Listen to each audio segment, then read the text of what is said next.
हाँ जी, नमस्कार सबको, राधे राधे। ऑनलाइन क्लास में एक बार फिर आपका स्वागत। आज हम कक्षा 10 विषय गणित, इसके अंतर्गत अध्याय 16 पृष्ठीय क्षेत्रफल और आयतन, इसमें हम उदाहरण नंबर 12 है 7 सेंटीमीटर त्रिज्या के गोले का पृष्ठीय क्षेत्रफल ज्ञात करो।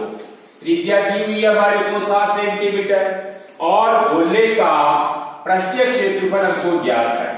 ठीक है, अब गोले का पृष्ठीय क्षेत्रफल, इसके पहले हमने देखा था घन, घनाभ और बेलन। घन, घनाभ और बेलन के पृष्ठीय क्षेत्रफल और आयतन के बारे में जानकारी की थी। आज हम गोले से संबंधित गोले का पृष्ठीय क्षेत्रफल किस तरह से ज्ञात करते हैं, यहाँ भी हमारे को क्या है कि सूत्रों का विशेष ध्यान में रखना है। सूत्र हमारे को याद होना जरूरी। सूत्र याद है तो कोई सी भी प्रश्नावली, कोई सा भी प्रश्न हम उसको आसानी से हल कर सकते हैं। इसीलिए सबसे पहले त्रिज्या दे रखी है और दूसरा यहाँ है क्या, गोला। तो गोले का पृष्ठीय क्षेत्रफल बराबर हमको ज्ञात करना है। तो गोले का पृष्ठीय क्षेत्रफल बराबर क्या होता है, 4πr²। सूत्र हमारे को ध्यान में रखना है। अब त्रिज्या हमारे को कितनी दे रखी, 7 सेंटीमीटर। तो हम क्या करेंगे, जहां त्रिज्या आ रही है वहां हम क्या करेंगे, 7 सेंटीमीटर लिखेंगे। दूसरा ये 4πr², इनके मध्य में कोई चिन्ह नहीं है, तो हमारे को क्या करना, सबसे पहले इनके बीच में गुणा का निशान लगाना। ठीक है, तो 4 की जगह 4 इंटू पाई की जगह 22/7 इंटू r²।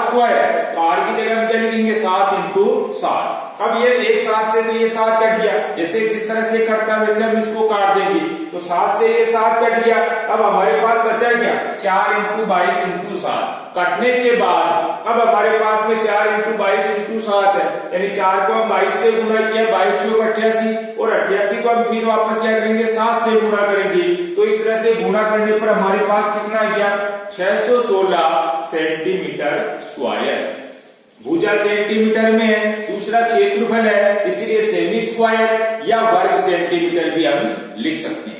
तो इस तरह से हमने देखा, यहाँ हमारे को त्रिज्या दे रखी है और गोले का पृष्ठीय क्षेत्रफल ज्ञात करना है। तो सीधा सही था, सूत्र में हमने क्या क्या मान रखा और इस तरह से हमने उसका क्षेत्रफल ज्ञात कर लिया। तो आंसर क्या गया हमारे पास में, 616 सेंटीमीटर स्क्वायर। इसी तरह से दूसरा एक और उदाहरण है, उदाहरण नंबर 13। उदाहरण नंबर 13 में क्या है कि एक अर्धगोले की त्रिज्या दी हुई है 3.5 सेंटीमीटर। एक तो आकृति को देखो, यहाँ पर अर्धगोला दिया हुआ है और अर्धगोले की त्रिज्या दे रखी है 3.5 सेंटीमीटर। हमारे को क्या है, एक इसमें आयतन ज्ञात करना और एक संपूर्ण पृष्ठीय क्षेत्रफल ज्ञात करना।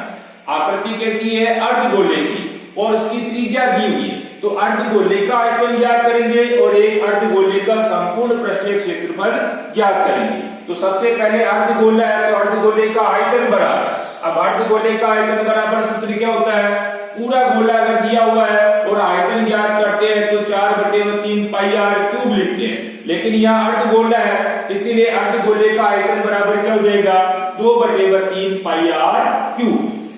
ठीक है, सूत्र लिख दिया। अब आप देखो इनके मध्य में कोई चिन्ह नहीं है, सबसे पहले तो हमारे को ध्यान में रखना है कि इनके मध्य में गुणा का निशान है। अब आप देखो 2/3 की जगह तो 2/3 लिखना है, पाई की जगह पाई का मान 22/7 इंटू लगा कर और वापस इंटू r की जगह हमारे को क्या लिखना है, 3.5। त्रिज्या दी हुई है तो इंटू 3.5 इंटू 3.5 इंटू 3.5। इसको क्या किया हमने, घात 3 है इसलिए इसको 3 बार लिखा।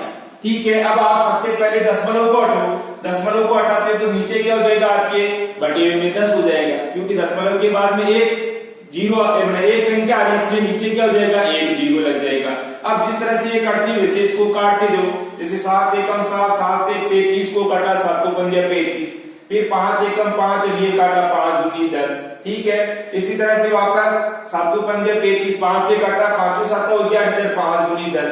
फिर इसी तरह से 5 से काटा, 5 7 और ये 5 दूनी 10। फिर उसके बाद जैसे 2 एकम कट गया, फिर 2 एकम 2 से इसको काटा, 11 बार कट गया। कटने के बाद में इस तरह से हमारे पास में ऊपर क्या बच रहा है, 11 इंटू 7 बचा। जिस तरह आप काटते हैं उसे काट लीजिए। कटने के बाद अब हमारे पास में 11 इंटू 7 ऊपर बच रहा है, तो 11 को 7 से गुणा किया 77 और 77 को हम फिर 7 से गुणा करेंगे तो 539 आया। इसी तरह से नीचे हमारे पास एक तो यहाँ 3 बच रहा है और एक 2 बच रहा है, तो 3 दूनी 6, यानी काटने के बाद ऊपर वाली संख्या से गुणा करना और नीचे को नीचे वाली संख्या से गुणा करना। तो गुणा करने पर हमारे पास में क्या आ गया, ये 539/6 आ गया।